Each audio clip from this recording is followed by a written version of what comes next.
Turned out of chaos in the cryptocurrency market. FTX, one of the biggest players in the digital money markets, once valued at $32 billion, is now on the verge of bankruptcy. Major names in sports and entertainment, including Tom Brady, had signed endorsement deals or are shareholders. Rebecca Jarvis back, and Rebecca, federal regulators now also involved. Yes, this story has a lot of tentacles, George. It has sent cryptocurrencies like Bitcoin plunging. It's likely wiped out millions of dollars in wealth for high-profile sports figures like Tom Brady and his ex-wife Gisele. And now it's raising questions of fraud at one of the world's largest cryptocurrency exchanges, whose 30-year-old founder also happens to be one of the biggest political donors in the U.S.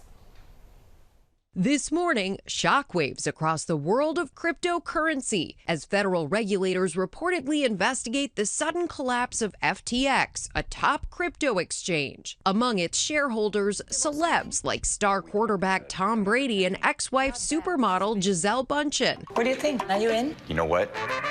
I'm in. The company striking endorsement deals with the likes of Steph Curry, Naomi Osaka, and Shaquille O'Neal, and boasting partnerships across the sports world, buying the name rights to the home of the Miami Heat, now FTX Arena, the platform where users buy and sell digital currencies like Bitcoin and Ethereum, valued at $32 billion earlier this year. FTX was an exchange that had a bright sheen on it. It was led by a CEO that was often on Capitol Hill and being photographed with regulators and lawmakers.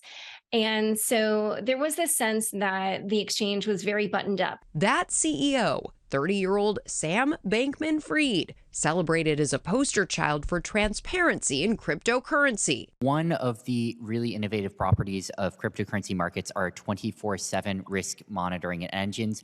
But in the last week, it all came crashing down after a report of financial instability sent customers attempting to withdraw billions, money FTX didn't have available, leading the platform to temporarily halt withdrawals. Crypto competitor Binance offering FTX a bailout, but then backing out. And now FTX's collapse under investigation by the Department of Justice and the SEC, according to the Wall Street Journal. The Journal reporting the CEO allegedly using customer money from FTX to fund risky bets at his other company, a hedge fund called Alameda. FTX didn't comment for the report and did not respond to ABC's attempt for comment. Many people believe that this will definitely set back the crypto industry for years with the implosion of FTX. Bankman-Fried, who goes by SBF, apologizing on Twitter for the situation, saying he should have done better. The big question now, what happens to FTX customers